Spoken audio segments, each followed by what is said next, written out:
Hi, back again with our same two Greek armies on the table, and I want to do a section on zone of control because I actually want to do a section on movement, and before I do movement I think I should define what zone of control is. Zone of control, or ZOC as it's called, is covered in the rulebook under section 51, and you can see 51, zone of control, and it goes through a very nice description, defines it very clearly, explains what it is, what blocks it, what doesn't. But I thought it'd be worthwhile to talk about it a little bit on video and describe some of the nuances to zone of control. So for that I have my Greek hoplites. They're dressed up with a little special zone of control projected out in front of them. And the zone of control is an area in front of a stand of troops that is exactly one base width wide and one base width deep. So it goes in front of the troops one base width. Now, the zone of control has a solid line on the far edge, and think of it as a dotted line on the side edges. Now, why is that? Because the zone of control is being projected to the front, and when I show this in a line, you'll kind of get a better idea of why that might be the case for zone of control. What does it do? Zone of control restricts enemy movement. So if an enemy unit, let's say these javelin cavalry, happens to find itself in a zone of control of an enemy stand, those two stands now have a situation where this stand is threatening this stand because it's really close, it's within charge distance, it's within a distance where it's a threat potentially to this unit. So when a stand finds itself in this condition, its movement is limited. Okay? So what happens is, as you get closer and closer to the enemy in triumph, you find that your movement options become more and more restricted. This being one of the most restricted. The only other one is combat. So when a stand is in this situation, this JavCav stand is normally very fast. It can go 8 MU. But in this condition here, it's limited in its choices. It has to deal with the threat from these hoplites. So what are its choices? Well, it can turn and face the threat, okay, align with it basically as if it was going to go into combat. It can actually go into combat. That's another option. It can turn with its rear parallel to the enemy and leave, use its movement to go straight away, so it has to go in the direction away from the threat. It can also turn with its front to the enemy and back up, but once again has to go straight to the threat, away from the threat. It also has the option to go anywhere it wants as long as its total movement of a front corner does not exceed 2 MU. So, for example, it could move 2 MU over to the side like this and get a better position. Or, for example, let's say it's here and it has a friendly unit within 2 MU right here. It might decide, hey, I don't really want to be hit by these hoplites individually. These guys are close enough, I'm going to join this unit. So if it doesn't choose to align with the threat, or deal with the threat, or run away from the threat, its movement is restricted to 2 MU. And that applies to any unit, no matter how fast it is, because it has to worry about this immediate threat from the zone of control, from this unit. So why do you do that? It's because you're trying to represent that as the enemy gets closer and closer, your movement options are more and more limited. You have to go with this threat. Now, in this 2 MU movement, it cannot use that movement to attack another unit that is not projecting a zone of control. So, for example, there's a unit here in front of these javelin cavalry, and maybe it would really, really like to hit this unit in the flank.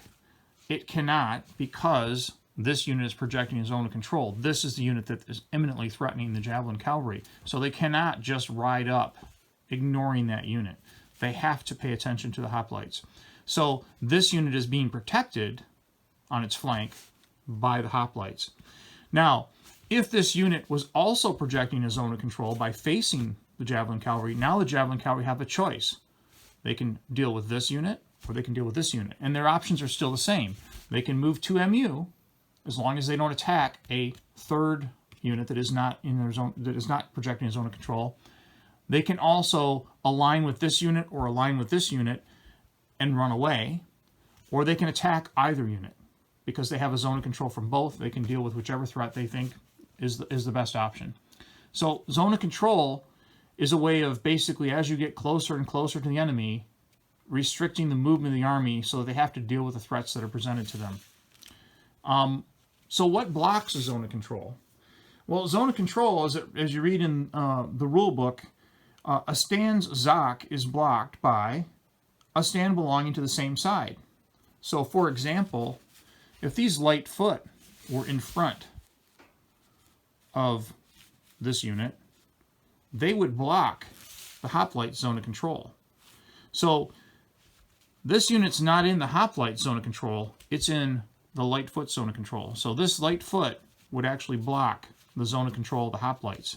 Now it's in this zone of control. So a friendly stand will block the zone of control from another friendly stand. Any stand that's engaged in close combat immediately loses its zone of control. So for example, in this situation here, let's say we did have Jav Cav that were over here and Javelin Cav in the front. This Javelin Cavalry would really like to attack this light foot unit, for example. It can't because it's in the zone of control of these hoplites. But if I was to move these first and engage this unit of hoplites in combat, this zone of control is no longer in effect because they're now engaged in combat. Once they're engaged in combat, this unit would be free to move. So combat will block the zone of control. Zone of control doesn't project through friendly stands, and it doesn't project through combat. And it doesn't matter whether the combat was to the flank or if the combat had been to the rear. Once these hoplites are engaged in combat, this zone of control goes away. So the really important concept about zone of control is that it's designed to reduce enemy movement. It doesn't force them into some weird situations. I've played in games that have zone of controls that are extremely strange mechanics. It doesn't stop them from moving, but it stops them from having the freedom of movement. Zone of control is a very effective way to slow down much faster units. So this slower foot, by putting this unit in zone of control, took away that 8 MU speed that it has and forces it to deal with the unit in front of it. Even though this unit's much slower, can never catch these guys, it's forcing them to slow down and adjust and deal with the threat that's in front of them. So that's the concept of zone of control. I really like the way zone of control is done for a couple of reasons. Let me give you another example. Let's say I have a unit of heavy foot, or a line or column, an entire line of heavy foot, for example, marching across the field. And then I have a skirmisher that peeks its head out of the bushes and tries to put these hoplites into zone of control. It's projecting this same black square in front of it.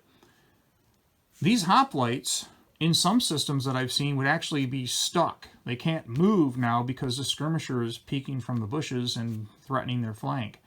In Triumph, the heavy foot could continue to march forward. Their normal speed would be 3.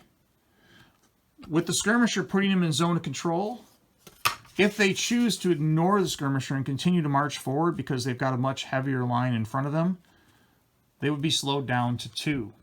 Now, it's a little bit of a penalty. Yes, they're dealing with this threat, but it doesn't stop the entire line of hoplites from marching forward just because the skirmisher peeked its nose out.